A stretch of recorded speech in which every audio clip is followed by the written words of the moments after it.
అక్రమ నిర్మాణాల కూల్చివేతలపై హైడ్రా కీలక నిర్ణయం తీసుకుంది. ఎఫ్టీఎల్ బఫర్ జోన్లలో ఏళ్ల తరబడి నిర్మించిన నిర్మాణాలకు కోల్చిపోమని హైడ్రా కమిషనర్ రంగనాథ్ ప్రకటించారు. ఎఫ్టీఎల్ బఫర్ జోన్లలో కొత్తగా నిర్మించిన వాటిని మాత్రమే కూల్చివేస్తున్నట్లు ఆయన స్పష్టం చేశారు.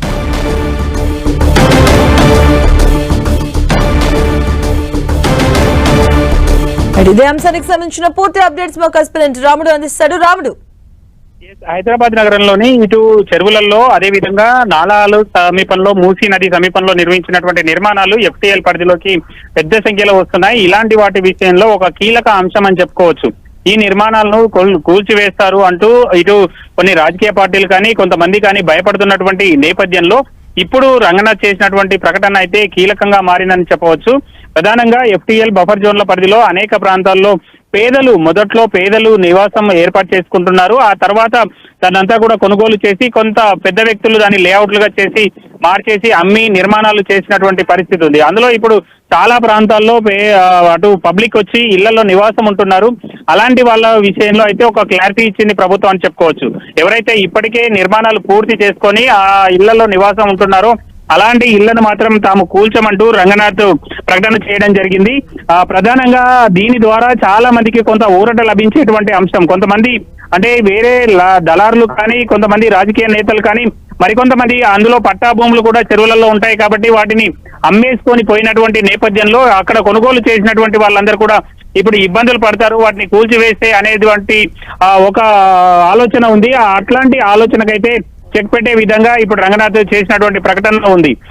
ఈ నేపథ్యంలో కొంత ఊపిరి పీల్చుకుంటున్నారు. తమ సంబంధించినటువంటి ఇల్లు కూల్చివేస్తారో అన్నటువంటి భయంలో ఉండేటువంటి అనేక మంది చెరువు పరిసర ప్రాంతాల్లో ఉండేటువంటి పబ్లిక్ అయితే కొంత ఊపిరి పీల్చుకునేటువంటి అవకాశం ఉంది. అయితే ఈ చెరువు ప్రాంతాల్లో ఉండేటువంటి కమర్షియల్ వాటిని మాత్రం పూర్తిగా కూల్చివేస్తామని చెప్పారు. అదేవిధంగా ఇప్పుడు నిర్మాణం అవుతున్నటువంటి వాటన్నింటినీ కూడా కూల్చివేస్తామని చెప్పారు. భవిష్యత్తులో ఎవరు కూడా ఎఫ్టీఎల్ పరిధిలో బఫర్ జోన్ పరిధిలో నిర్మాణాలు చేయాలంటే భయపడే విధంగా అవసరమైనటువంటి చర్యలు తీసుకుంటున్నాం, ఎవరు కూడా నిర్మాణాలు చేయొద్దని కూడా సూచిస్తున్నారు.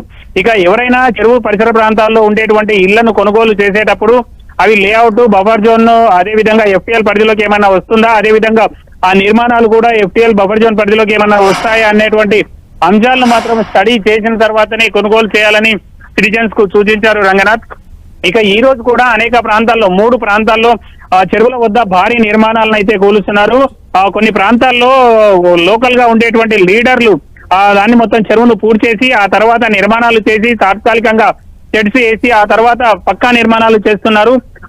వాటిని రెంట్కు ఇవ్వడం ద్వారా ఆదాయాన్ని రాబట్టుకుంటున్నారు. ఇలాంటి వాళ్ళపైన క్రిమినల్ కేసులు కూడా మేము నమోదు చేసేటువంటి క్రిమినల్ కేసులకు నమోదు చేసేందుకోసం సిఫార్సు కూడా చేస్తామని కూడా రంగనాథ్ హెచ్చరించారు. కొన్ని ప్రాంతాల్లో మనం చూడొచ్చు చెరువులు కానీ నాలాలు కానీ అదేవిధంగా మూసీ పరిసర ప్రాంతాల్లో కొంతమంది రాజకీయ నేతల అండదండలు లేదంటే స్థానికంగా ఉండేటువంటి కొంతమంది లీడర్లు అధికారులను మేనేజ్ చేయడం కానీ లేదంటే వాళ్ళను అటువైపు రాకుండా చేసి భయభ్రాంతులకు గురి చేయడం కానీ చేస్తున్నటువంటి సందర్భాలు అనేకం హైదరాబాద్ నగరంలో ఉంటాయి. కాబట్టి అలాంటి వాటికి కూడా చెక్ పెట్టే విధంగా భవిష్యత్తులో ఎవరైనా అలాంటి చర్యలు తీసుకుంటే అలాంటి పనులకు పాల్పడితే వాళ్ళ పైన క్రిమినల్ కేసులు బుక్ చేసే విధంగా కూడా తాము ఆలోచిస్తున్నాం. ఇప్పుడు మాదాపూర్ చున్నం చెరువుకు సంబంధించినటువంటి ప్రాంతంలో గోపాల్ అనేటువంటి ఒక వ్యక్తి ఈ విధమైనటువంటి చర్యలకు పూనుకున్నాడు కాబట్టి ఆయన పైన క్రిమినల్ చర్యలు మేము తీసుకోబోతున్నామంటూ కూడా రంగనాథ్ ప్రకటించారు.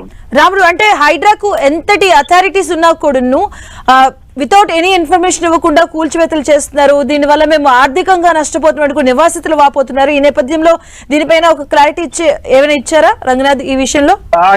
దీనికి సంబంధించి ప్రధానంగా ఎవరైతే నిర్మాణదారులు ఇప్పటికే నిర్మాణం చేసుకున్నారో వాటిలలో ఏదైనా కోర్టు కేసులో ఉంటే ఆ కోర్టు కేసు పైన ఏదైనా స్టే ఉండడం కానీ లేదంటే ఇతర ఏమైనా ఉన్నప్పుడు వాటి విషయం జోలికి వెళ్ళట్లేదు. కానీ కోర్టులో కేసు రన్నింగ్ అవుతుంది. కానీ వీళ్ళు స్టే పాటించకుండా అంటే స్టేటస్ కో పాటించకుండా వాటిని నిర్మాణం చేస్తుంటే మాత్రం అలాంటి వాటిని నిర్దాక్షిణ్యంగా కూల్చివేస్తున్నారు. కొంతమంది బాధితులు కూడా ఈ అంశం చెప్తున్నటువంటి పరిస్థితి ఉంది. అనేక సందర్భాల్లో తాము ఈ కేసు కోర్టులో ఉంది అని చెప్తున్నారు. మనం చూస్తే నాగార్జునకు సంబంధించినటువంటి కన్వెన్షన్ కూడా కోర్టు కేసులో ఉంది, అయితే కూల్చివేశారని చెప్తున్నారు. కానీ అయితే దానిపైన ఎలాంటి స్టేలు లేవు కాబట్టి కూల్చివేస్తున్నామని చెప్తున్నారు. ఇలాంటి వాటికి నోటీసులకు సంబంధించి ఇప్పటి వరకు రెవెన్యూ, వాటర్ బోర్డు, అదే రెవెన్యూ, ఇరిగేషన్ శాఖతో పాటు జిహెచ్ఎంసీ అధికారులు నోటీసులు ఇచ్చారు.